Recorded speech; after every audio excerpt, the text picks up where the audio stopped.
Doctor Sunil डग्गेपल्ली Yashoda hospital ने बताया कि जदीद तरीन टेक्नोलॉजी का इस्तेमाल करते हुए घुटने की तब्दीली की सर्जरी की जा रही है। उन्होंने आदिलाबाद शहर मुस्तक़र में मुनक़िदा एक मीडिया कॉन्फ्रेंस से खिताब करते हुए जदीद रोबोटिक तरीक़ेकार के ज़रिए घुटने की तब्दीली की सर्जरी के मुतबादिल तरीक़ेकार के बारे में आगाही पैदा की।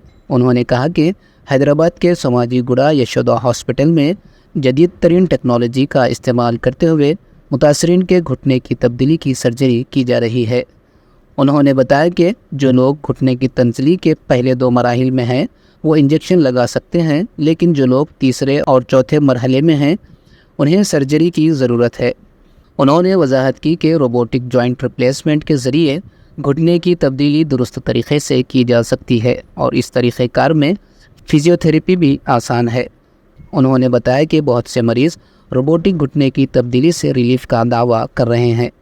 ख़बलजी ज़िले मंचिरियाल से ताल्लुक़ रखने वाली कंकातारा, जिनको रोबोटिक जॉइंट रिप्लेसमेंट के ज़रिए घुटने की तब्दीली की सर्जरी की गई थी, उन्होंने तरीक़ेकार की वजाहत की। उन्होंने कहा कि सर्जरी के बाद कोई मसला नहीं है और पहले के मुकाबले मैं अपना काम खुद करने के काबिल हूँ। దేశాలు డెవలపింగ్ నేషన్స్ ఇవన్నీ అనేవాళ్ళం. మనము అందరికీ ఆల్మోస్ట్ ఈక్వలెంట్గా హెల్త్ కేర్లో అయితే ఉన్నాం, దాంట్లో అసలు డౌట్ లేదు. ఇంకా చెప్పాలి అంటే వాళ్ళకన్నా ఒక స్టెప్ కొన్ని కంట్రీస్ కన్నా ముందే ఉన్నాం. ఇప్పుడు ఉదాహరణకి యునైటెడ్ కింగ్డమ్, లండన్లో నా ఫ్రెండ్స్ ఉన్నారు. ఇప్పుడు వాళ్ళు నేను ఈ రోబోటిక్ స్టార్ట్ చేసి సంవత్సరం అయింది. వాళ్ళు ఇప్పుడు నాకు ఫోన్ చేసి ఎలా ఉన్నాయి రిజల్ట్స్, పేషెంట్స్ ఎట్లా ఉన్నారు, బాగున్నాయా అని వాళ్ళు అడుగుతున్నారు. అంటే మనకి ఈ టెక్నాలజీ మన యశోద హాస్పిటల్ హైదరాబాద్లో ముందే తెచ్చేసాం. అక్కడ కొన్ని హాస్పిటల్స్ ఇంకా రాలేదు, ఎందుకంటే వాళ్ళు తీసుకోవడానికి కొంచెం సోషలిస్టిక్ కంట్రీ కాబట్టి కొంచెం టైం పడుతుంది. సో ఈ రోబోటిక్ విధానం ఏంటంటే జాయింట్ రిప్లేస్మెంట్స్లో ఒక లేటెస్ట్ పద్ధతి. ఇప్పుడు మన తెలంగాణ కానీ ఆంధ్ర చేసిన ఇప్పుడు మనకేంటంటే మనము ఆల్మోస్ట్ మెడికల్ హబ్ లాగా అయిపోయాం హైదరాబాద్. బయట చాలా దేశాలు, ఇప్పుడు ఆఫ్రికా దేశాలు, దాంతో మిడిల్ ఈస్ట్, ఇదివరకు వేరే ఎక్కడెక్కడికో ఈజిప్ట్ అక్కడికి వెళ్ళి చేసుకునేవారు. ఇప్పుడు ఏంటంటే మెజారిటీ ఇండియాకి వస్తున్నారు. ఇండియా ఎందుకంటే మన ప్రైసెస్ తక్కువ. ఇప్పుడు దానికి ఒక సింపుల్ ఎగ్జాంపుల్ ఏంటంటే సింగపూర్ మొన్న ఒక పేషెంట్ ఫోన్ చేశారు నాకు. ఆవిడ లిగమెంట్ సర్జరీ చేసుకోవాలని ఫోన్ చేసి తర్వాత మళ్ళీ అక్కడ ఇన్సూరెన్స్ వస్తుంది అంటే సరైన అక్కడ చేసుకుంటా అన్నారు. నాకు ఒకసారి బిల్లు పెట్టండి అసలు ఎంత అయింది అంటే 23 లక్షలు అయింది.